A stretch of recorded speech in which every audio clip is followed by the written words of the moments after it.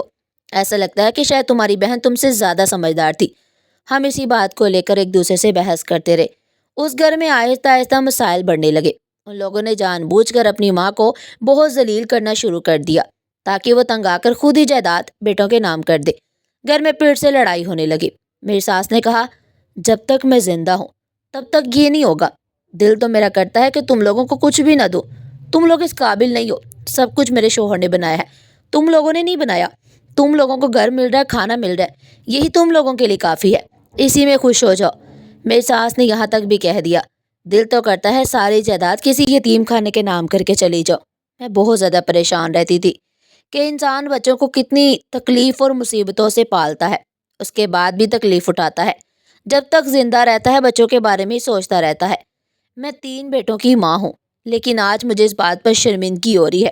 ادھر بیٹوں نے منصوبہ بنا لیا تھا کہ کاغذات بنوا لیتے ہیں اور اماں کے دستخط کی بجائے انگوٹھا لگوا لیتے ہیں، انہیں پتہ بھی نہیں چلے گا، زبردستی انگوٹھا لگوا لیں گے۔ لیکن یہ بات میری ساس نے سن لی، اپنے بیٹوں کو بہت باتیں سنائی، یہاں تک کہ وہ رو رو کر بے ہوش ہو گئی۔ انہوں نے کہا کہ میری اولاد ابھی اس حد تک گر گئی ہے کہ وہ ہر حد پار کر سکتی ہے، ان کی بیویاں دن رات ان کے دماغ خراب کرتی ہیں۔ میرا شوہر بھی انہی کی بات سنتا تھا۔ میری ساس نے کبھی کسی بہو کے ساتھ کوئی بدتمیزی نہیں کی تھی، کوئی بری بات نہیں کی، پھر بھی وہ سب ان کی دشمن بنی ہوئی تھی۔ یہ سوچ کر مجھے بہت برا لگتا تھا۔ ایک رات گھر میں بہت لڑائی ہوئی، سب نے اپنی اپنی حد پار کر دی۔ آج تینوں بیٹوں نے اپنی ماں پر ہاتھ اٹھایا تھا۔ میری آنکھوں میں آنسو آ گئے۔ میری ساس کی طبیعت خراب ہو گئی۔ میں ان کی طبیعت کا پتہ کرنے کے لیے گئی، انہوں نے کمرہ اندر سے لاک کر دیا تھا۔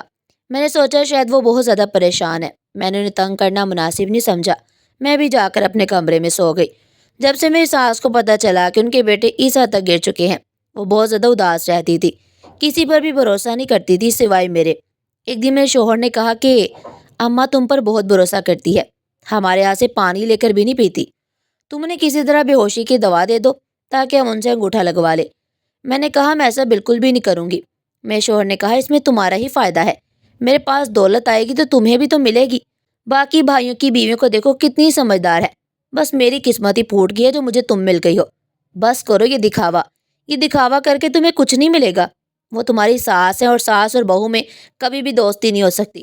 میرے شوہر نے مجھے پہلے بہت پیار سے سمجھایا، میں نے صاف انکار کر دیا، پھر اس نے مجھے دھمکیاں دینی شروع کر دی کہ میں تمہیں طلاق دے دوں گا۔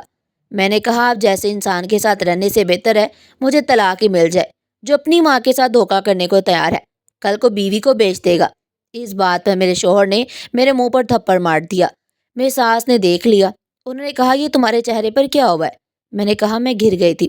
انہوں نے کہا بیٹی میں 70 سال کی ہونے والی ہوں، مجھے پتا ہے تم گری نہیں ہو، تمہارے شوہر نے تم پر ہاتھ اٹھایا، وجہ بتاؤ مجھے۔ میں نے کہا کوئی وجہ نہیں، بس ایسے ہی ہماری لڑائی ہو گئی تھی۔ میں انہیں اصل بات نہیں بتانا چاہتی تھی، لیکن شاید وہ ساری بات سمجھ گئی تھی۔ مجھے دیکھ کر ان کی آنکھیں بھر آئیں۔ اس طرح دن گزرنے لگے۔ ایک دن نہ جانے کیا ہوا، مجھے وقت سے پہلے ہی نیند آ گئی، لیکن آدھی رات کو اپنی ساس کے چلانے پر میری آنکھ کھل گئی۔ میں بھاگ کر ان کے کمرے میں گئی، میں نے دیکھا تینوں بھائی اور دونوں بھابیاں وہیں کھڑے تھے۔ میں حیران ہوئی کہ اب کیا ہو رہا ہے۔ سامنے کا منظر دیکھ کر تو میرے پیروں تلے سے زمین نکل گئی، میں زاروں قطار ہونے لگی۔ وہ اپنے مقصد میں کامیاب ہو گئے تھے، انہوں نے اپنی ماں سے جائیداد کے کاغذات پر دستخط کروا لیے اور اپنی ماں کی ٹانگ توڑ کر اسے گھر سے باہر نکال دیا۔ صبح کی روشنی پھیل گئی تھی، میری ساس گھر میں نہیں تھی، دروازہ کھلا تھا، باہر سین میں نے گھسیٹنے کے نشانات زمین پر صاف دکھائی دے رہے تھے۔ تینوں بھائی بہت زیادہ خوش تھے، ان کے ہاتھ میں کاغذات آ گئے تھے۔ جب میں نے ان سے کہا کہ آپ نے اپنی ماں کے ساتھ بہت برا کیا ہے، اللہ تعالیٰ کبھی بھی آپ کو معاف نہیں کرے گا، یہ سن کر میرے بڑے دیور نے میرے شوہر سے کہا دولت تمہارے پاس بہت ہے، اس جیسی 10 مل جائیں گی، میں تو کہتا ہوں نہیں تو کل کو یہ بات سب کو بتا دے گی۔ میں کہنا تو بہت کچھ چاہتے تھے، لیکن اس وقت میرے دماغ میں یہی بات چل رہی تھی کہ میں جا کر اپنی ساس کی مدد کروں جن کے ساتھ ان سب نے بہت برا کیا تھا۔ جائیداد اپنے نام کروانے کے بعد انہیں گھر سے باہر پھینک دیا تھا۔ میں فوراً گھر سے باہر نکلنے لگی۔ جانے سے پہلے میں نے اتنا ضرور کہا تم لوگوں نے جو کیا اس کی سزا تمہیں ضرور ملے گی۔ انہوں نے کہا اپنی آنکھیں کھول کر دیکھو، ہمارے ہاتھ میں اس وقت کروڑوں کی جائیداد کے کاغذات ہیں، ہمیں سزا نہیں مزے ملنے والے ہیں۔ میرے شوہر نے کہا میں تجھے طلاق دے کر تیرے گھر بیچ دوں گا اور تیرے گھر والوں کو برباد کر دوں گا۔ میری آنکھوں میں آنسو آ گئے، میں فوراً اس گھر سے باہر نکل کر اپنی ساس کو تلاش کرنے لگی، لیکن جیسے ہی میں نے گھر سے باہر قدم رکھا میں نے اپنے دونوں کانوں پر ہاتھ رکھ لیے کیونکہ زمین بری طرح سے ہلنا شروع ہو گئی تھی، شاید زلزلہ آ گیا تھا۔ میں وہاں سے بھاگنے لگی۔ اتنا بھیانک زلزلہ میں نے پہلے کبھی نہیں دیکھا تھا، یہاں تک کہ میں کافی دور چلی گئی۔ تھوڑی دیر بعد اتنا زوردار دھماکہ ہوا کہ میرے کان بند ہو گئے۔ بہت سے گھروں کی دیواریں گر گئی تھی، لیکن ہمارا گھر پوری طرح زمین بوس ہو گیا۔ جب میں نے یہ منظر دیکھا تب میں حیران رہ گئی۔ اس کے بعد میں نظر آسمان کی طرف گئی۔ ان لوگوں کو سزا ملی تھی، کیونکہ گھر کو دیکھ کر تو ایسا ہی لگ رہا تھا کہ کوئی بھی زندہ نہیں بچا ہوگا۔ شاید میری زندگی لکھی تھی جو میں فوراً اس گھر سے باہر نکل آئی۔ میں نے اپنی ساس کو تلاش کر لیا اور انہیں ہسپتال پہنچایا، ان کا علاج کروایا۔ کچھ دن بعد میں ساس کو پتہ چل گیا کہ ان کے دونوں بڑے بیٹے اس دنیا سے چلے گئے ہیں اور چھوٹے کی دونوں ٹانگیں ٹوٹ گئی۔ وہ زندہ تھا مگر کچھ بول نہیں رہا تھا۔ یہ خبر میں نے ساس کو بتائی تو وہ خاموش ہو گئی۔